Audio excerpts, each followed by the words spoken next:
Hello बेटा, कैसे हैं आप? आई होप आप लोग सभी ठीक होंगे बच्चे।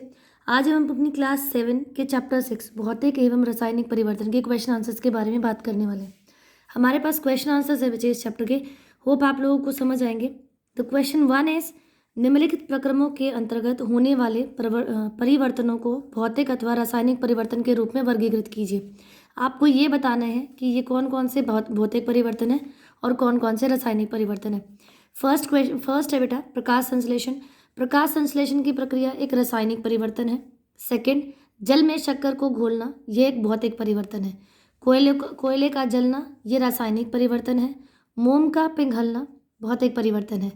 एल्यूमिनियम के टुकड़े को पीटकर उसका पतला पत्र दैट इज फाइल बनाना, ये एक भौतिक परिवर्तन है। और लास्ट है बेटा भोजन का पचना, ये एक रासायनिक परिवर्तन है।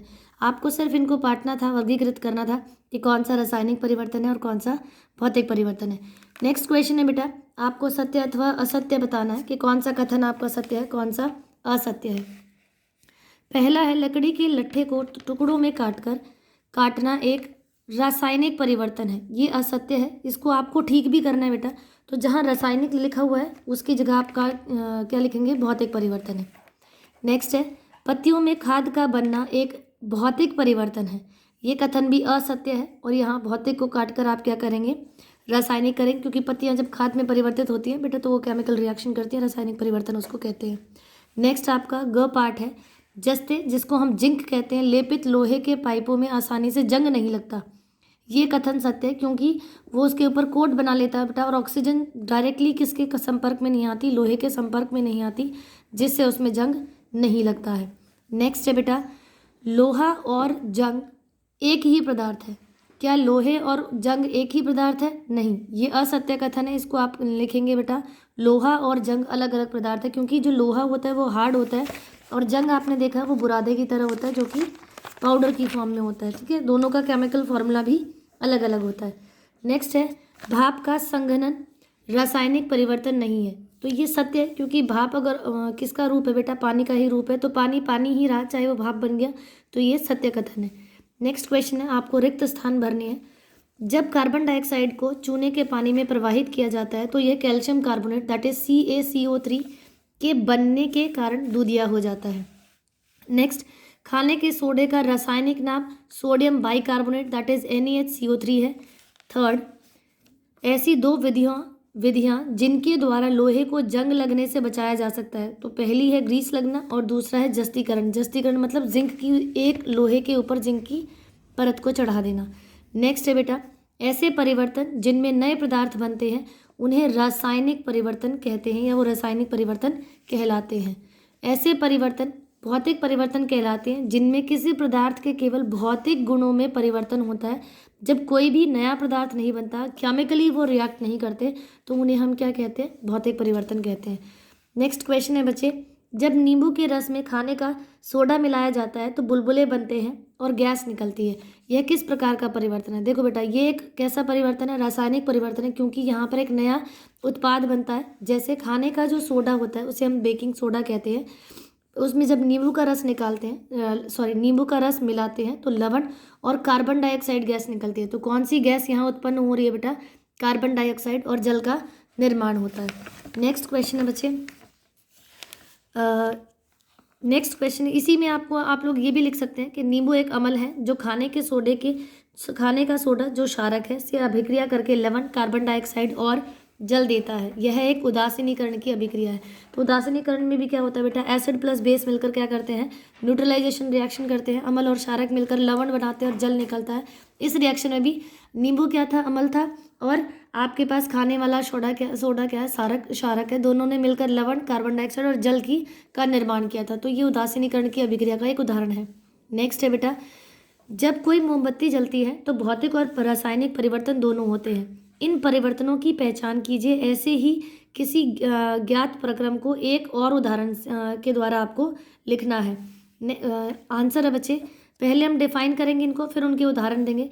फर्स्ट है भौतिक परिवर्तन, ऐसे परिवर्तन जिनके होने पर कोई नया पदार्थ नहीं बनता उसे भौतिक परिवर्तन कहते हैं। इसके एग्जाम्पल्स हैं, जैसे गर्म होने पर मोमबत्ती के मोम का पिघलना, और दूसरा उदाहरण है ठंडा होने पर ठोस मोम में फिर से बदल जाना। तो देखो पहले वो गर्म करके पिघल गया और जब वो ठोस हुआ तो वापस मोम बन गया।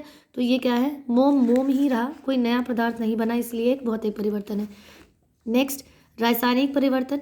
ऐसे परिवर्तन जिनके होने पर एक नया पदार्थ बनता है उसे रासायनिक परिवर्तन कहते हैं। जैसे लोह के पास का जो मोम पिघलता है उसमें से कार्बन के पार्टिकल्स निकलते हैं और ये कार्बन एक नया पदार्थ है, वो मोम नहीं है। तो ये क्या है बेटा, आपका रासायनिक परिवर्तन है। सेकंड इसका उदाहरण है बेटा भोजन का पकना। हमें पता है भोजन के पकने से पहले और बाद की जो अवस्था है वो अलग होती है, वो केमिकली रिएक्ट करके भोजन का जो पकना है वो भी क्या होता है, आपका रासायनिक परिवर्तन है। जंग लगना, बिल्कुल लोहे में जंग लगना भी एक क्या है, रासायनिक परिवर्तन है। नेक्स्ट क्वेश्चन है, आप यह कैसे दिखाएंगे कि दही का जमना एक रासायनिक परिवर्तन है। आंसर इज, दही का जमना एक रासायनिक परिवर्तन है क्योंकि एक नया पदार्थ दैट इज लैक्टिक एसिड बनता है, लैक्टिक अम्ल बनता है यहाँ पर, जिसका मूल पदार्थ वसा और प्रोटीन से निर्माण होता है। यानी दूध से स्वाद भिन्नता होती है और साथ ही बदलाव भी होते हैं। जब आपने दूध देखा, जब हम दही जमाने से पहले दूध को गर्म करते हैं तो टेस्ट में भी बिल्कुल डिफरेंट होता है बेटा, और दही आपकी क्या होती है, अम्लीय पदार्थ होती है। ठीक है, नेक्स्ट है, समझाइए कि लकड़ी के जलने और छोटे छोटे टुकड़ों में काटने दो भिन्न प्रकार के परिवर्तन। आपको बताना, अगर आप लकड़ी को जलाते हैं तो कैसा परिवर्तन होता है, और अगर आप लकड़ी के छोटे छोटे टुकड़े काट देते हैं तो कैसा परिवर्तन है। जब आप लकड़ी को जलाते हैं, लकड़ी का जलना एक रासायनिक परिवर्तन है क्योंकि लकड़ी के जलने पर एक नया पदार्थ बनता है जिसे हम क्या कहते हैं, राख कहते हैं, और वो ब्लैक कलर का जो आश निकलती है, राख निकलती है, वो एक नया पदार्थ है। इसीलिए लकड़ी का जलना क्या है बेटा, एक आपका रासायनिक परिवर्तन है। इस प्रक्रिया में राख दैट इज कार्बन डाइऑक्साइड, जल, वाष्प, गर्मी और प्रकाश जैसे पदार्थों का निर्माण होता है। यह एक अपरिवर्तनीय पदार्थ है, मतलब जब आपने लकड़ी को जला दिया तो वापस आपको लकड़ी नहीं मिलेगी, तो एक अपरिवर्तनीय क्या है, परिवर्तन है। जबकि अगर हम उस छोटे छोटे टुकड़ों में लकड़ी को काट देते हैं तो एक भौतिक परिवर्तन है। क्यों? क्योंकि मूल रूप से लकड़ी जो थी वो पहले बड़ी लकड़ी थी, अब छोटे छोटे टुकड़ों में आ गई। पहले तो वो बड़ी थी, फिर आपने उसके छोटे छोटे टुकड़ों में काट दिया, तो उसमें कोई नया पदार्थ नहीं बना, लकड़ी लकड़ी ही रही, उसकी संरचना में कोई बदलाव नहीं हुआ, कोई नया पदार्थ नहीं बना, इसलिए वो क्या रहती है, आपकी भौतिक परिवर्तन में आता है। नेक्स्ट क्वेश्चन है बच्चा, कॉपर सल्फेट के क्रिस्टल कैसे बनते हैं, आपको ये एक्सप्लेन करना है। कॉपर सल्फेट के क्रिस्टल निम्नानुसार तैयार किए जाते हैं। इसके कुछ स्टेप्स हैं जो आपको लिखने हैं। एक बीकर में पानी लो, उसमें तनु सल्फ्यूरिक एसिड की कुछ बूंदें जोड़ें, पानी को गर्म करें। जब यह उबलने लगे तो इसमें कॉपर सल्फेट पाउडर धीरे धीरे मिलाएं और लगातार हिलाते रहें। संतृप्त स्तर पर कॉपर सल्फेट का पाउडर डालना जारी रखें। नेक्स्ट, घोल को छान लें और ठंडा होने दें। ठंडा होने पर घोल को उतार दें और छोड़ दें। जब आप इसे कुछ घंटों के लिए छोड़ देंगे तो आपको उस पर कॉपर के ब्लू कलर के क्रिस्टल्स नज़र आ जाएंगे।